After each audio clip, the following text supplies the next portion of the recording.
নমস্কার বন্ধুরা, কেমন আছেন সবাই? আশা করি সবাই খুব ভালো আছেন, সুস্থ আছেন, আনন্দে আছেন। আপনাদের সবাইকে আমার চ্যানেলে স্বাগত জানাই। আজ আমি আপনাদের পড়ে শোনাব বুদ্ধদেব গুহ লেখা গল্প সাঁঝ বেলাতে।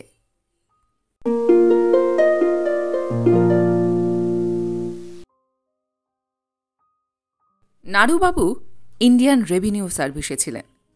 একসময় দিল্লির সেন্ট্রাল সেক্রেটারিয়েটেও পোস্টেড ছিলেন। পর্থ ব্লকে অল ইন্ডিয়া সার্ভিস। চাকরিতে ঢোকার পর থেকে সারা ভারতবর্ষেই ঘুরতে হয়েছে। রিটায়ারমেন্টের আর বছর তিনেক বাকি আছে, তাই রিটায়ারমেন্টের আগে আবার মধ্যপ্রদেশেই ফিরে এসেছেন।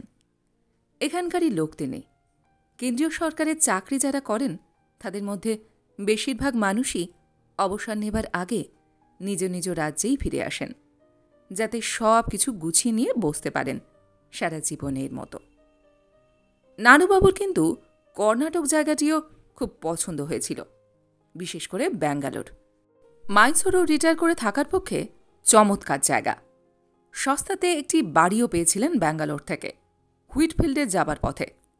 থাকুন আর নাই থাকুন, তখন কিনে রাখলে আজকে সেই বাড়ি বিক্রি করেই বড়লোক হয়ে যেতে পারতেন। ব্যাঙ্গালোর থেকে হয়তো যেতেনও, যদি না তাঁর স্ত্রী মিনতিকে আর্থারাইটিস কাবু করে ফেলত। ব্যাঙ্গালোরে সব ভালো, কিন্তু যাদের বাতটাত বা আর্থারাইটিস আছে তাদের পক্ষে জায়গাটি মোটেই সুবিধের নয়। বেশি দিন থাকলে যাদের নেই তাদেরও হয়ে যেতে পারে। অনেক দেখে টেকে ভেবে টেবে নিজ রাজ্যে নিজের ছেলেবেলায় এবং প্রথম যৌবন যেখানে কেটেছে সেই জব্বলপুরেই ফিরে এলেন। মধ্যপ্রদেশের রাজধানী ভোপালে ছিলেন গত বছর, সেখান থেকে এসেছেন জব্বলপুরে। ভাগ্যিস সিভিল লাইন্সে 5 পেটিতে তাদের বাবা এবং বড়দার তৈরি বাড়িটি ছিল। বড়দা আর নেই, ব্যাচেলার ছিলেন তিনি। মেজদা হারু কলকাতায় গিয়ে সেটেল করেছেন। বৌদি বালিগঞ্জের মেয়ে। কলকাতার বালিগঞ্জের তুলনায় জব্বলপুর যে থাকার মতো একটা জায়গাই নয়, একথা সম্বন্ধে বৌদি এবং মেজদারও কোনো দ্বিমত ছিল না। কলকাতায় বাঙালিদের যে কী মধু আছে তা তাঁরাই জানেন। গত বছর মেজদার মেজ ছেলের বিয়েতে দিন চারেকের জন্য যেতে হয়েছিল। নিঃশ্বাস নেওয়া যায় না, হাঁটা যায় না ভিড়ে।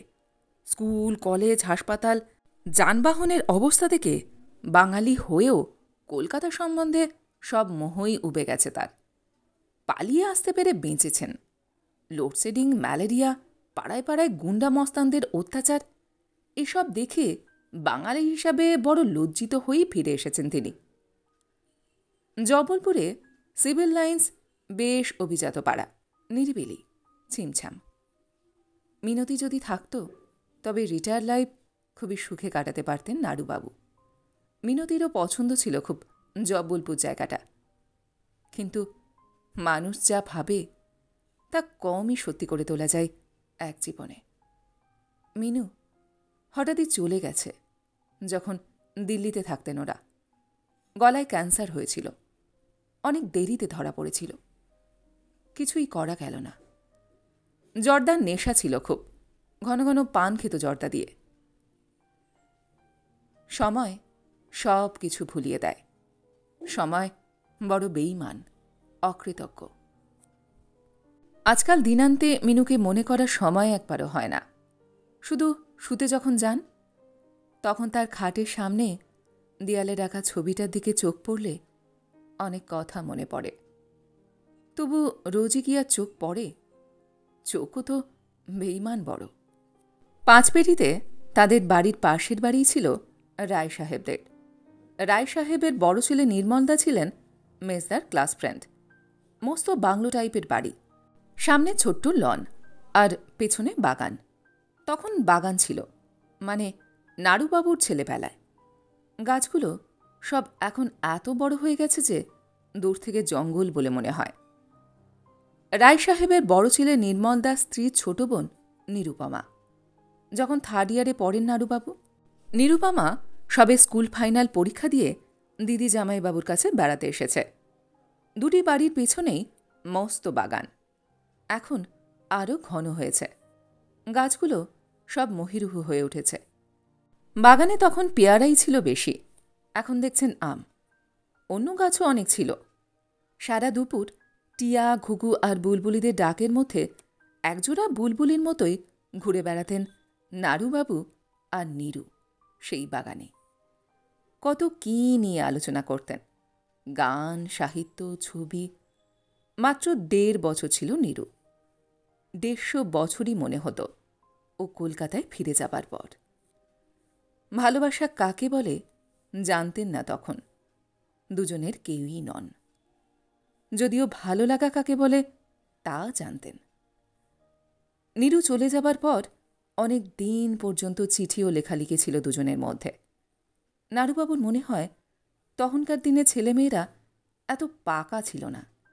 চিঠির মধ্যে গান বাজনা, প্রকৃতি, সাহিত্য, পারিবারিক খবরাখবর এই সবই থাকত শুধু।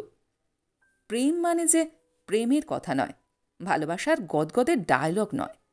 প্রেম মানে যে গভীর নিরুচ্চার কিছু রুচির মিল, পছন্দের মিল এবং অপছন্দেরও মিল। প্রেম মানে দুজনেরই দুজনের পরিবারের সকলকে ভালো লাগা। এই সবই বুঝতেন তারা। দিনকাল অন্যরকম ছিল। নীরুর বিয়ের চিঠির সঙ্গে আরও একটা চিঠি পাঠিয়েছিল সে নাড়ুবাবুকে। লিখেছিল, আজ চিঠি লিখবেন না কিন্তু নাড়ুদা আমাকে। আমার এখন বিয়ে হয়ে যাচ্ছে। আমার স্বামীর ঔদার্য সম্বন্ধে আমার কোনো স্পষ্ট বা অস্পষ্ট ধারণাও নেই। যদি তিনি উদারও হন, তবু চিঠি আমাদের কারোরই আর না লেখাই ভালো। যদি কোনো কারণে আমাদের সুন্দর সম্পর্কটা নষ্ট হয়ে যায়, তাহলে আমি বড়ই দুঃখ পাব। আশা করি আমাকে আপনি ভুল বুঝবেন না। চিঠি আপনাকে আমি লিখব না বটে, তবে আপনার সব খবরই নেব আমি দিদি জামাইবাবুর কাছ থেকে। প্রতি চিঠিতেই আপনার কথা লিখব। আপনিও লিখবেন দাদার কাছে, কলকাতায় আমাদের বাড়িতে। দাদা বৌদির কাছেই আমার সব খবর পাবেন। অন্যকে লেখা চিঠির ভেতর দিয়ে আমাদের যোগাযোগ অটুট থাকবে। যদি আমার স্বামী সত্যিই উদার ও প্রকৃতার্থে শিক্ষিত হন, তবে আপনাকে আমি লিখব। কে বলতে পারে, আজ থেকে অনেক অনেক বছর পর আমাদের হঠাৎ আবার দেখা হয়ে যাবে না কোথাও? খুব মজা হবে কিন্তু তাহলে, তাই না? মজা হলো কি না জানেন না নাড়ুবাবু। মজা হয়তো হলো না, কিন্তু কিছু একটা হলো এত বছর পর। নীরুর স্বামী মারা গেছেন বছর ২ হল। সেক্রেটারি ছিলেন দিল্লির সাউথ ব্লকে। ছেলেও তাই এএস হয়েছে, এখন ওড়িশাতে পোস্টেড। বিয়েও করেছে একটি আইএএস মেয়েকে। দুজনের আলাপ হয়েছে মসৌরিতে ট্রেনিংয়ে থাকার সময়। মেয়ে শীলা এমএ পড়ে, সেও নীরুর সঙ্গেই এসেছে। নিঃসন্তান দিদি জামাইবাবুর কাছে থাকতে এসেছে ওরা, তাদেরই আমন্ত্রণে। জবলপুরে পৌঁছেই পরদিন সকালে হাঁটতে বেরিয়েছিলেন নাড়ুবাবু। রোজকার অভ্যাস মতো টেনিস খেলতেন। ইস্কিমিয়া ও অ্যানজাইনারের জন্য ডাক্তারের বারণ আছে এখন। শুধুই হাঁটেন, শর্টস পরে, হাতে লাঠি নিয়ে। ৫ পেটির রাস্তায় এখনও বড় বড় গাছ আছে অনেক। উঁচু একটা ওয়ার্ডলেসের টাওয়ার হয়েছে কাছেই। তাদের ছেলেবেলায় এই সিভিল লাইন্স একেবারেই অন্যরকম ছিল। পুজোর পরের ভোরের কুয়াশাতে কেমন আবছা আবছা লাগে সকালবেলাটাকে। ওর উল্টো দিক থেকে একটি অল্পবয়সী মেয়ে হেঁটে আসছিল। জিন্সের ট্রাউজার পরনে, তার গায়ে একটি গেঞ্জি, হলুদ রঙা প্রলিনেড, তার উপরে হালকা নীল হাফ স্লিভ সোয়েটার। আজকালকার ছেলে মেয়েদের তফাৎ নেই বিশেষ পোশাক আশাকে, ভাবছিলেন নাড়ুবাবু। অভ্যস্তই হয়ে গেছে চোখ এখন। মেয়েটি যখন কাছে এলো, তিনি চমকে উঠলেন। ওর মুখ থেকে অসাবধানে অস্ফুটে বেরিয়ে গেল শব্দটি, নীরু। মেয়েটি তাকে পেরিয়ে চলে গেছিল। হঠাৎ দাঁড়িয়ে পড়ল, ভুরু তুলে সামান্য বিরক্তির সঙ্গে নাড়ুবাবুকে ইংরাজিতে বলল, আপনি কি আমাকে কিছু বললেন? নাড়ুবাবু উত্তর না দিয়ে এক দৃষ্টিতে চেয়ে রইলেন। একেবারেই নীরু, আজ থেকে ৩০ বছর আগের নীরু। সেই কপাল, চুল বাঁধার ঢং সেই, চোখের উজ্জ্বলতা হুবহু তেমনই, ঠোঁটে আর চিবুকে ঠিক সেই রকমই গর্ব গর্ব ভাব। থতমত খেয়ে চুপ করে রইলেন নাড়ুবাবু কিছুক্ষণ। তারপর বললেন, না, আপনাকে নয়, আপনারই মতো একজনকে আমি চিনতাম আজ থেকে ৩০ বছর আগে। তার নাম ছিল নিরুপমা। তাই আপনি কিছু মনে করবেন না। মেয়েটি হাসল। কি আশ্চর্য, হাসিটা অবিকল নীরুরই মতো। বলল, উনি কোথায় থাকতেন? জব্বলপুরেই কি? না, থাকতেন না। আমাদের প্রতিবেশী আছেন নির্মলবাবু, তার বাড়িতেই এসেছিলেন বছর দেড়েকের মতো। নির্মলবাবু নিরুপমার জামাইবাবু হতেন। ও, তাই বুঝি? নির্মলবাবুর পদবী কি? রায়, নির্মল রায়। রায় সাহেব পরেশ রায়ের ছেলে। আপনি কি চেনেন নাকি নির্মলদাকে, নির্মলবাবুকে? নাড়ুবাবু উৎসাহের সঙ্গে শুধুলেন। বললেন, কোনো আত্মীয়তা আছে কি? না না, চিনি না, আমি কি করে চিনব, চলি। বলেই মেয়েটি চলে গেল। ওর চলে যাওয়ার দিকে চেয়ে রইলেন নাড়ুবাবু। হাঁটার ধরনটাও অবিকল নীরুরই মতো। চলকে চলকে অদৃশ্য কোনো বাজনা বাজিয়ে চলছে যেন। নাড়ুবাবুর একবার মনে হল যে মেয়েটির চোখে কথা বলার সময় যেন প্রচ্ছন্ন কৌতুক ঝিলিক মাছিল। ঠিক বুঝলেন না। নতুন বাইফোকাল চশমা নিয়েছিলেন। মাঝে মাঝে চলতে গিয়ে হোঁচট খান। যা দেখতে চান তা চোখের মধ্যে লাফালাফি শুরু করে। তাই এই কুয়াশা ভরা হেমন্তের ভোরে চশমা না নিয়েই বেরিয়েছিলেন। মেয়েটির মনের গোপন ভাবটি ঠিক ভালো করে ঠাউর করতে পারলেন না। কেন যেন ওর মনে হতে লাগল এই মেয়েটি নিশ্চয়ই নীরুরই মেয়ে। কে জানে, নীরু কি বেঁচে আছে? সত্যিই কি কারোর সঙ্গে দেখা হলো তার একটু আগে? পেছনে চেয়ে দেখলেন, না, ঝুপড়ি ঝুপড়ি বড় গাছপালার তলায় কুয়াশার চাপ। মেয়েটিকে, তার স্মৃতিকে খেয়ে ফেলেছে কুয়াশা। শিলা জগিং করে বাড়ি ফিরেই ডাকল, মা। নিরুপমা বাড়ির ভেতরের উঠোনের দাওয়ায় বসে জলখাবারের জন্য কুটনো করছিলেন। জামাইবাবু নির্মলদা ডালপুরি খেতে ভালোবাসেন। ডালপুরির সঙ্গে বেগুন ভাজবেন বলে বেগুন করছিলেন। আজ রবিবার। ওদের অবশ্য এখন রোজই রবিবার। মা! নিরুপমার মাথার মধ্যে ধাক্কা দিল শিলা। হলোটা কি, সকালবেলা তো চেঁচাচ্ছিস কেন? চিৎকার শুনে নির্মলবাবুও বেডরুমের বারান্দা থেকে বেরিয়ে এলেন। ড্রেসিং গাউন পরে রোদে পিঠ দিয়ে বসে তিনি পাইপ খেতে খেতে কাগজ পড়ছিলেন। বললেন, কি রে শিলু, হলোটা কি, এত শোরগোল কিসের? ও মেশো, মাকে বলো আমাকে খাওয়াতে হবে। শিলা উত্তেজিত হয়ে বলল, কেন, সাত সকালে হঠাৎ তোকে খাওয়াতে হবে কেন? খুলেই বল। আমি জগিং করার পর হেঁটে ফিরছিলাম। এমন সময় দেখি একজন ভেরি টল, এক্সট্রিমলি হ্যান্ডসাম, প্রৌঢ় একজন ভদ্রলোক লাঠি ঘোরাতে ঘোরাতে আসছেন। আমার পাশ দিয়ে যেতে যেতে হঠাৎ বিড়বিড় করে বললেন, নীরু, নিরুপমা, স্বগতোক্তির মতো আপনমনি। কে কে? চমকে উঠে বললেন নীরু। বললেন, দেখ শিলা, সাত সকালে মা মেশোর সঙ্গে ইয়ার কি না, সবসময় তোর এই ফাজলামি আমার ভালো লাগে না। আজকাল তোদের একটা সেন্স অফ প্রপোর্শনই নেই। কথাগুলো বলতে বলতে ফর্সা মুখ কিন্তু লাল হয়ে উঠল নিরুপমার। তার ভেতরে তখন ভাঙচুর শুরু হয়ে গেছিল। সত্যি মা, শিলা বলল। যত বাজে কথা। মেসমশাই নির্মলবাবু বললেন, চিন্তায় ফেললি রে শিলা।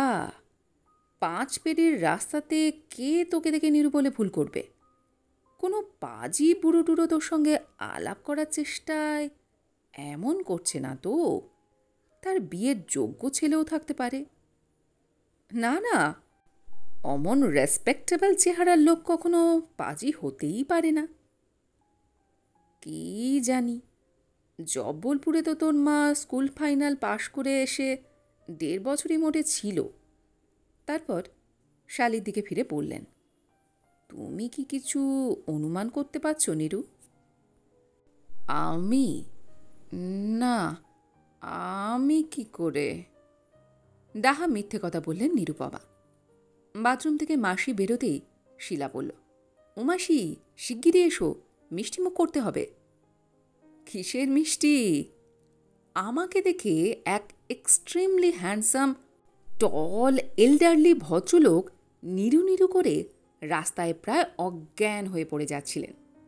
বললেন এক নিরুকে তিনি চিনতেন, যিনি নির্মলবাবুর শালী, 30 বছর নির্মল রায়েরই শালী। রায় সাহেব পরেশ রায়ের ছেলে নির্মল রায়। তাহলে ও তাই বল, নাড়ু হবে নিশ্চয়ই। কালই বিকালে তো এসেছে ওরা, শুনলাম রিটায়ার করছে শিগগিরই, এখানেই নাকি সেটেল করবে পার্মানেন্টলি। চোখ বড় বড় করে শুধল শিলা। হ্যাঁ, না তো কি, নিজেদের বাড়ি আছে, এখানেই মানুষ হয়েছে, আসবে না? হারুবাবু তো কলকাতার বালিগঞ্জের মেয়ে বিয়ে করে কলকাতায় গিয়েই থিতু হলেন জব্বলপুর ছেড়ে। তা করুন, বেশ বেশ, সেটেল করুন, থাকুন, আসবেন। কিন্তু এ কি, আমার একমাত্র মাকে নিয়ে এমন? না, বাবাকে প্ল্যান চেটে ডাকতে হবে আমার। শিলা বলল, মুখে কৃত্রিম গভীরতা এনে, বাবাকে সব রিপোর্ট করতে হবে। ঠিক সেই সময়ই গিদাইয়া বাড়ির বেয়ারা ভেতরের উঠোনে এসে মেশুকে বলল, এক साहब आया। कौन साहब? इतना सुबह सुबह, नाम नहीं पूछा? पूछा तो माँ साहब, उन्होंने कहा बगल आया कोठी से आया हूँ, नाम नहीं बोला। মেসমশাই নির্মলবাবু চকিতে একবার শিলার চোখের দিকে তাকালেন, বললেন, শিলু মা, দেখ তো গিয়ে কে এসেছেন। বসা ড্রয়িং রুমে, পুবের জানলাগুলো খুলে দে, আলো আসুক ঘরে। শিলা চলে যেতেই নিরুর দিদি নির্মলবাবু স্ত্রী বললেন, বাগলওয়ালা কোঠি থেকে? তারপর বললেন, নিশ্চয়ই নাড়ু। নির্মলবাবু বললেন, আমার টোব্যাকোর টিনটা এনে দাও তো পারু। নিরুর দিদি ঘর থেকে যেতেই জামাইবাবু শালিকে বললেন, ডালপুরি বেশি করেই করো, হাঁটলে খিদে পায় মানুষের। বলেই গুনগুন করে গান গেয়ে উঠলেন, মোরা ভোরের বেলা ফুল তুলেছি, দুলেছি দোলায়, বাজিয়ে বাঁশি গান গেয়েছি বকুলের তলায়। হায় মাঝে হলো ছাড়া ছাড়ি, গেলেম কে কোথায়, আবার দেখা যদি হলো সখা, প্রাণের মাঝে আয়। নির্মলদা! রোদভরা বারান্দা থেকে মুখ নিচু করে প্রতিবাদ করলেন নীরু। তারপর কুর্ণকাটা ছেড়ে উঠে দাঁড়ালেন, বললেন, আমি বাথরুমে যাচ্ছি, তাড়াতাড়ি আর চান করব। আজ ওর মৃত্যুদিন, শিলুটা জানে। তবুও সবসময় কি আর কি ভালো লাগে বলুন নির্মলদা? আজকালকার ছেলেমেয়েদের মধ্যে কি গভীরতা বলে কিচ্ছুই নেই? নির্মলবাবু বললেন, সরি নীরু, মনে আমারও ছিল না। 5-5টা বছর কোথা দিয়ে যে কেটে গেল। আচ্ছা, যদি নাড়ু তোমার সঙ্গে দেখা করতে চায়, কি বলবো? বলবেন যে আজ নয়, আজ আমার শরীর ভালো নেই, ব্লাড সুগারটা বেড়েছে। তাছাড়া বলবেন যে আজ ওর মৃত্যুদিন, আমার মন ভালো নেই। পারু পাইপের টোব্যাকোর টিনটা নিয়ে এসে দিলেন নির্মলবাবুর হাতে। অবাক হয়ে বললেন, ও কি, নীরু কোথায় গেল? বাথরুমে। হঠাৎ কেন? আজকে শ্যামলের মৃত্যুদিন। একথা তুমি আমাকে আগে বলবে তো? না জেনে নীরুর সঙ্গে ফাজলামি। তুমি তো এই করতেই আছো, কোনো সেন্স নেই তোমার। আর মেয়েটাও তেমনই। আমার বলতেই বা হবে কেন? বোন কি আমার না তোমার? আমার মনে থাকে, আর তোমার মনে থাকে না কেন? বলতে বলতেই শিলা এলো উঠোনে। কিরে, চলে এলি একা বসিয়ে রেখে? ছি, উনি তো চলেই গেলেন। কেন? কেন রে? খুবই বকলেন আমাকে, বোধহয় আমাকে বকতেই এসেছিলেন। কেন, কি বলল কি নাড়ু? বললেন, মা, যৌবনের খুশি দিয়ে যাদের যৌবন চলে গেছে তাদের আহত করো না কখনো। যৌবন কারোরই চিরদিন থাকে না। তোমার বলা উচিত ছিল যে নীরু তোমার মা। তোমার বাবা কোথায়? কখনো আলাপই হয়নি ওনার সঙ্গে। আমার বাবা। আমি কথাটা শেষ করার আগেই উঠে পড়ে বললেন, না থাক, আর একদিন এসে আলাপ করে যাব। আজ আমার মনটা ভালো নেই। আমার স্ত্রীর মৃত্যুদিন আজ। বলেই উনি চলে গেলেন। সত্যিই চলে গেলেন। আমাকে আর কিছু বলতে না দিয়েই চলে গেলেন। গেটের কাছে পৌঁছে বললেন, নির্মলদাকে আর পারু বৌদিকে বলো যে আমি এসেছি এখানে কাল বিকেলে। এখন তো এখানেই থাকব, দেখা হবে, তাড়া নেই কোনো, আসবো আবার। নিরুপমা বাথরুমের দরজা খুলে বেরিয়ে গেলেন। সকলের মুখে চেয়ে বুঝলেন যে কিছু একটা ঘটেছে। বললেন, নির্মলদার জল খাবারটা করেই বরং চানে যাব। শিলু, গাড়িটা বের করে নির্মলদার সঙ্গে একটু বাজারে যাবি? ড্রাইভার আসবে না না আজ? আজ তো রবিবার। নির্মলবাবু বললেন। নাড়ু নিজেই চলে গেল। নীরু বসল না একটুও। শ্যামলের মৃত্যুদিনের কথা আমারও কিছু বলতে হলো না। কেন? নিরুপমা শুধলেন। শিলা বলল মুখ নিচু করে, আজ ও স্ত্রীর মৃত্যুদিন মা। ও তাই বুঝি? মুখ নামিয়ে বললেন নীরু।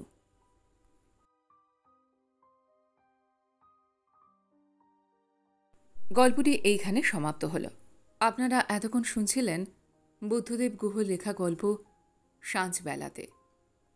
গল্পটি আপনাদের কেমন লাগলো, বা আমার গল্পপাঠ আপনাদের কেমন লাগলো, কমেন্ট সেকশানে অবশ্যই লিখে জানান। যদি আমার গল্পপাঠ আপনাদের ভালো লেগে থাকে তাহলে আশা করব লাইক শেয়ার অবশ্যই করবেন। আর এই ধরনের সুন্দর সুন্দর কাহিনী আরও শোনবার জন্য আমার চ্যানেলটিকে সাবস্ক্রাইব করতে ভুলবেন না কিন্তু। তবে আজ এই পর্যন্ত। আমি খুব তাড়াতাড়ি আবারও অন্য কোনো কাহিনী নিয়ে আপনাদের কাছে চলে আসছি। সবাই খুব ভালো থাকবেন, সুস্থ থাকবেন, আনন্দে থাকবেন। নমস্কার।